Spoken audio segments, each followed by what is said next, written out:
नमस्ते, म चाहिँ सुनिल लामा। म क्याम्पिङ गएको थियो लोके वान क्याम्प साइडमा फ्राइडे 3:30तिर म तुन्चुङतिर लागेँ जोर्डनबाट बस चढेर। अनि तुन्चुङबाट अनि बस नम्बर 11 लाग्ने रहेछ सुइहो भिलेजसम्म पुग्नको लागि। अलमोस्ट सुइहो भिलेज पुग्नको लागि तुन्चुङबाट तपाईको कति समय लाग्ने, लगभग 25-30 मिनट जति लाग्दो रहेछ। अनि टक्क लगाएर सुइहो भिलेज पुगेपछि चाहिँ 20 मिनट पछिको वाकिङ पछि लोके वान क्याम्प साइडतिर पुग्यो। त्यहाँबाट त्यति बेला लगभग 6 बजेको थियो। अनि 6 बजेतिर अनि पुगेर अनि रेनी सिजन थियो, के गर्ने त भनेर सोचेको। फर्स्टमा मलाई के ठिक लाग्यो, टेन्ट सेटअप गर्ने, टेन्ट र तिरपाल। किनभने टेन्ट र तिरपाल सेटअप भयो भने चाँडै भयो भने पानी परे पनि समस्या हुँदैन भनेर टेन्ट सेटअप गर्नतिर लागेँ। अनि फिसिङ रड पनि थियो।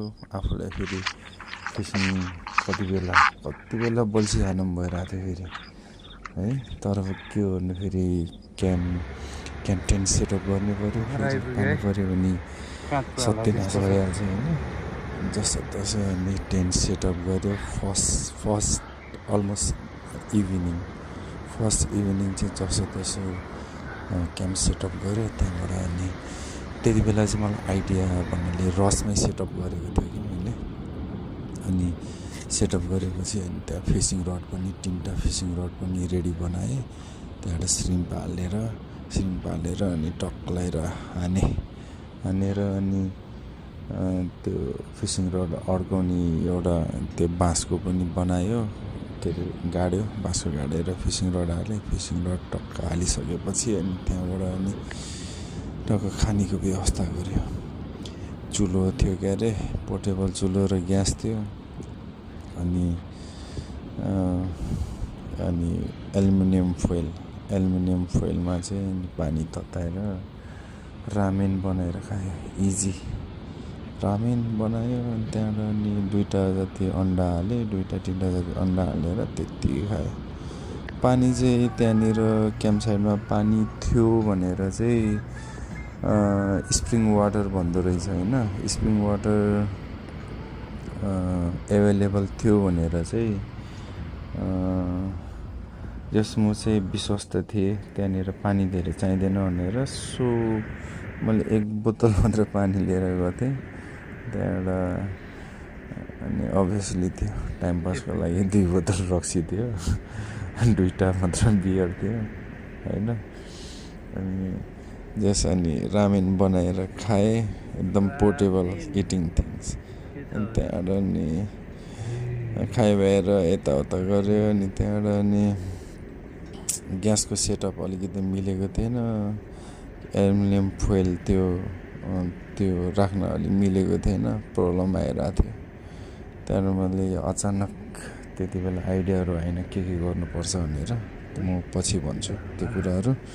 अनि त्यहाँबाट त्यो राति खत्रै पानी पऱ्यो। अनि धन्न मैले बल्छी रिकभर गरेँ, किनकि रातभर छोड्ने कुरा त आएन। बल्छी रिकभर गरेर साइड लगाएर राखेँ। अनि त्यहाँबाट अनि पानी पऱ्यो। टेन्टभित्र बसियो।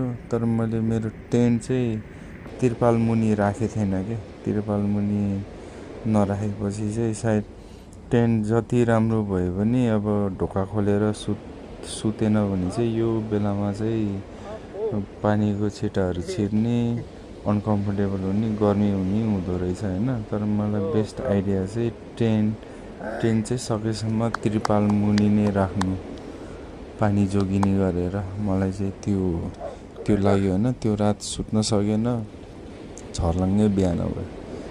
के गर्ने त भन्यो। अनि टक्क लगाएर अनि बिहान उठ्यो, मुखसुख धोयो। अनि त्यहाँबाट अनि अन्डा उमाले होइन। अनि त्यहाँबाट अनि अन्डा खाएँ। अनि फेरि फिसिङ रड बोकेर गयो फेरि अन्डालाई फेरि हान्यो छोड्यो, फेरि आयो। दिनभर बिचतिर त्यो बिचतिर बस्यो, पानी परेको थियो, टेन्टमा बस्यो, म्युजिक सुन्यो, त्रिपालमा बस्यो, म्युजिक सुन्यो। अनि त्यहाँबाट अनि त्यो रात चाहिँ मलाई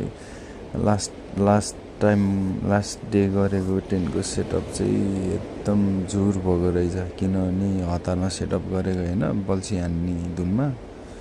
त्यहाँबाट अनि त्यो सेटअप मन परेन। अनि फेरि त्यहाँबाट त्यही त नि गल्तीले नै सिक्छ भने अस्ति होइन, फेरि टेन्ट नयाँ सेटअप गरेँ जसो दिमाग घुमाएर, दिमाग खियाएर, सम्झेर राम्रो दामी सेटअप गरेँ। त्यहाँको टेन्ट पनि, मेरो टेन्ट पनि त्रिपाल मुनि नै राखेँ। अनि टारलाई चाहिँ एउटा कुना पनि छोडेन बाँध्नलाई, सबैतिर बाँधेँ, जति ठुलो हावा आए पनि नडल्ने तरिकाले। अनि सेकेन्ड डे चाहिँ टेन्ट सेटअप चाहिँ खत्रै बनाएँ मैले। लगभग त्यो दिनमा चाहिँ मैले त्यही राम्रो काम गरेँ भनौँ न। टेन्ट राम्रो बनाएँ, बाहिरको सामानहरू हल्का भिजेको थियो। अनि कपडाहरू नि पुरै भिजिसकेको थियो, एउटा मात्र चड्डी थियो नभिजेको त्यति थियो। अनि त्यहाँबाट पानीको लास्ट प्रब्लम थियो। अनि पानी पनि राम्रो पानी खान पाएको थिएन होइन। अनि त्यहाँबाट अनि त्यो रात पनि माछा परेन, फेरि बल्छी थन्काएँ। अनि रातभर बिचमा बसेर म्युजिक सुनेर, रोमिङ डाटा चलेको थियो है त्यहाँ चाहिँ, रोमिङ किनेको थिएँ मैले, रोमिङ डाटा चलेको थियो। अनि रोमिङमा चाहिँ युट्युब चलाएर गीतहरू सुन्ने, मुभीहरू हेर्ने गरिरहेको थिएँ। बिचमा बसेर कुर्सी थियो क्यारे, अनि आइप्याड पनि लगेको थिएँ मैले। अनि त्यहाँबाट सुन्दै बस्यो, रातभर सुन्दै बस्यो। त्यो राति पनि पानी पर्न लाग्यो, तर के अरे टेन्ट राम्रो सेटअप भएको थियो त्यति बेला चाहिँ। पानी पर्न लाग्यो, टेन्टभित्रै गयो, अनि टेन्टको ढोकै खोलेर सुत्यो। मजाले निन्द्रा लाग्यो त्यो राति त, खत्रै सुत्यो, झरर पानी परेर होइन, पानीको मजाहरू मिलियो, मजाले सुत्यो। त्यहाँबाट अनि त्यो फर्स्ट डे हो, सेकेन्ड डे। अनि टक्कर थर्ड डे पनि बिहानै उठ्यो, भेरी गुड मर्निङ भयो होइन। अब चाहिँ उठेर चाहिँ फिस, त्यहाँबाट अनि के अरे टेन्टको बिचमा अड्काएको डन्डी चाहिँ ढलेर चाहिँ टेन्ट चाहिँ मुनि झरेको रहेछ कि। अनि टेन्ट होइन क्या, तिरपाल झरेको रहेछ कि। अनि तिरपाल झऱ्यो, पानी थिएन। अनि के अरे सेकेन्ड डे थर्ड डेमा पानी थिएन, पुरा आकाशको पानी तिरपालमा जमिरहेको रहेछ होइन, अनि ट्याक्क लगाएर कस्तो भयो भने के अरे ढुङ्गा खोज्दा देउता मिले जस्तो भयो भन्नाले लक बन्यो कि के भनौँ होइन। अनि ओ माइ गड, रेन वाटर त प्योर हुन्छ भने सुनेको थिएँ मैले होइन, त्यत्तिकै नि खान मिल्छ अथवा फिल्टर गर्ने के गर्ने मलाई थाहा भएन। तर त्यत्तिको पानी खाएर त्यति साह्रो असर पनि पुग्ने होइन जस्तो चाहिँ लाग्छ है मलाई। त्यसको रिसर्च पछि गरौँला। अनि जस सेकेन्ड डेको नाइट, सेकेन्ड नाइट पछि चाहिँ मर्निङमा चाहिँ जस रिकभर गर्न सकेँ मैले रेन वाटर, त्यही टारमा जमेको रहेछ होइन। रिकभर गरेको, अब त्यो ठाउँतिर जस अब 5 लिटरको ग्यालिनहरू थियो कि पानीको, राम्रो ग्यालिनहरू थियो, 5 लिटरको 2टा ग्यालिनमा पानी भऱ्यो। अनि त्यहाँको पानीको मलाई कुनै चिन्तै भएन। त्यहाँबाट ओ माइ गड होइन, कति खुसी लाग्यो पानी पाउँदाखेरि होइन। जस अब यदि रेन छ भने के अरे क्याम्पिङमा चाहिँ पानीको जोगाड चाहिँ जसरी पनि गर्नुपर्ने रहेछ कि, पानी खान्न बस्दिनँ भन्न चाहिँ नमिल्दो रहेछ। त्यही भएर पानीको चाहिँ जोगाड जसरी पनि गर्नुपर्ने रहेछ। स्टिम वाटरलाई उमालेर हुन्छ कि होइन, त्यहाँबाट फिल्टर गरेर हुन्छ। पानी चाहिँ एकदम व्यवस्था गर्नुपर्ने रहेछ। एक्लै थियो त्यो नाइट नि, अनि त्यसरी नै बित्यो। अनि सन्डे अनि जस त्यो नाइट पनि अर्को के डिस्कभर गरेँ भने मैले त्यो दिन सन्डेको दिन के डिस्कभर गरेँ भने अनि त्यो सानो थियो मेरो ग्यासको चुलो सानो थियो अनि त्यो एल्युमिनियम फोइल राम्रोसँग चुलोमा बस्थेन अनि त्यहाँबाट अनि पछि यसो दिमाग लाग्यो त्यो फालिरहेको बार्बिक्युको जाली रहेछ बार्बिक्युको जाली अनि साइडमा ढुङ्गा राखेर बार्बिक्यु जाली माथि राखेर अनि एल्युमिनियम फोइल माथि राखेको अनि मजाले अडियो केही प्रब्लमै भएन माथिबाट पानी हाल्यो नि नुडलहरू बनाए पनि त्यो समस्या भएन पछिको आइडिया आएर आएको त्यो आइडिया होइन त्यो परेपछि बुझ्छ भन्ने भइहाल्यो it's okay I learn something भने जस्तै भयो होइन टक्क त्यसरी नै कुकिङको लागि धेरै हेल्पफुल भयो त्यसरी पनि अनि यस अब एल्युमिनियम फोइलमा चाहिँ स्टेबल हुन धेरै गाह्रो हुँदो रहेछ कि मैले अन्डा फ्राई गरेर खाने विचार थियो होइन स्क्रम्बल गरेर खाने विचार थियो अनि तेल राखेको अनि त्यो ग्यासमा राख्दाखेरि त्यो जस अब हिट मिलेन है के मिलेन एल्युमिनियम फोइलै जलिरहेको थियो कि सायद यो स्टेबल नभएर हो नि त नि पछि चाहिँ मैले तेल हालेर श्रिम्प नि लगेको थियो त्यो माछाको बेटको लागि माछा परेन त्यही श्रिम्प बनायो अनि त्यहाँबाट मजाले त्यसलाई उमालेर अनि त्यो चाहिँ स्याटरडे नाइट है उमालेर अनि त्यहाँबाट अनि फेरि त्यसलाई फ्राई गऱ्यो मजाले चाउचाउको सुप हाल्यो तेलमा फ्राई गऱ्यो मजाले त्यसरी नै खायो चाउचाउहरू खायो अनि राम्रो भयो के अरे स्याटरडे नाइट राम्रो भयो टेन्ट राम्रो सेटअप थियो पानी परेको थिएन राम्रो भयो अनि सन्डे मर्निङ चाहिँ अनि त्यहाँबाट अनि क्र्याब हन्टिङ केर्नी होइन एक्लै थियो त्यहाँबाट क्र्याबले गङ्गटोले दुलो बनाउँदो रहेछ उसमा के अरे बालुवामा दुलो बनाएर खै किन भित्ता छिर्दो रहेछ तिनीहरू मलाई लाग्छ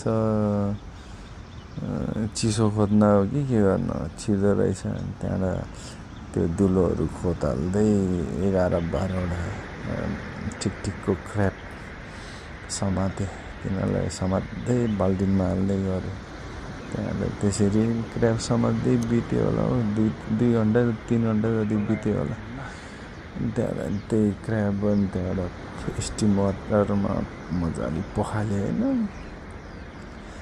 अनि त्यहाँबाट अनि मजाले उमाले त्यसलाई उमालेर त्यसरी पनि खायो यम्मी भएको थियो अब दया माया सोच्यो भने अब आफू भोकै हुन्छ होइन के गर्नु मार्नु पऱ्यो खानै पऱ्यो जसरी रेट गरिन त्यसरी त्यहाँबाट अनि आइतबारको चाहिँ दिनमा कति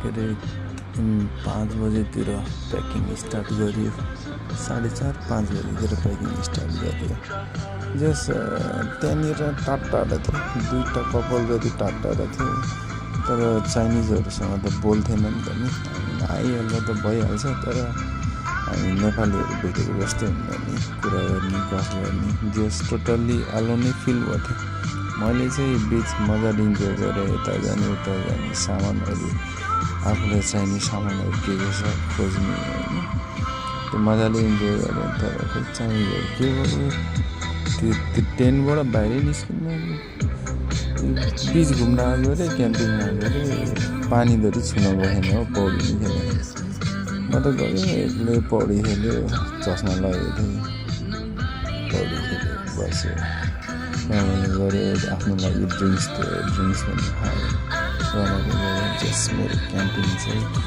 एक्सपिरियन्स चाहिँ त्यस्तो भयो मेरो चाहिँ फर्स्ट टाइम थियो के अरे रेनमा चाहिँ क्याम्प गर्न मन लागेको चाहिँ मैले कम्प्लिट गरेँ होइन मेरो मिसन भनौँ न बकेट लिस्ट जस्ट रेनी सिजनमा चाहिँ साह्रै मजा आउँदो रहेछ if you are not careful then त्यहाँबाट आफूलाई त्यति धेरै प्रब्लम पनि हुँदो रहेछ सो रेनी सिजनमा क्याम्प गर्नु छ भने need to be well prepare so much एकदम well prepare just like don't give mistake तुम्हें नहीं पता उसने मेरे साथ क्या किया रेनी सिजनको क्याम्पिङ मैले धेरै मजा गरेँ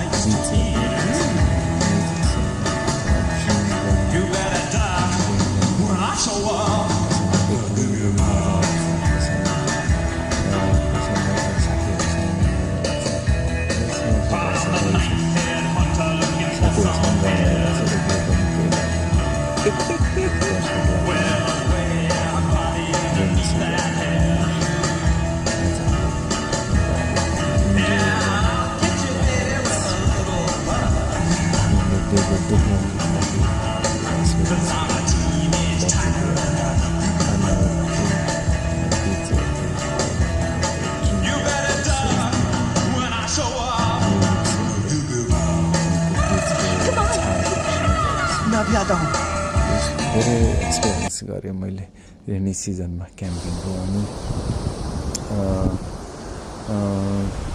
के अरे 4-5 वर्ष अगाडि मलाई क्याम्पिङको केही नलेज थिएन एक्चुअली फर्स्ट टाइम गएको क्याम्पिङ कस्तो भयो भने टेन्ट भनेको कस्तो हुन्छ आफूलाई थाहा नै होइन त्यति रिसर्च पनि गर्न भएन त्यहाँबाट सिचुएसन कस्तो हुनसक्छ त्यति बेला चाहिँ फर्स्ट टाइम चाहिँ टेन्ट मतलब बोकेर हिँड्छ साथीले लिएर आएको त्यही पनि अनि त्यहाँबाट टेन्टमा ओछ्याएर सुत्ने कुरा त केही पनि नरहेछ भुइँमा सुते जस्तै गर्नुपर्ने रहेछ कपडा ओछ्याएर सुतेको थियो एक्सपिरियन्स थिएन नि त त्यति बेला क्याम्पिङको पछि बिस्तारै सिक्दै गयो साथीहरूले पनि सिकाउँदै गयो आफूले पनि बुझ्दै गयो रिसर्च गर्दै गयो त्यसरी रमाइलो हुँदो रहेछ So I enjoy so much my solo camping and still I want to experience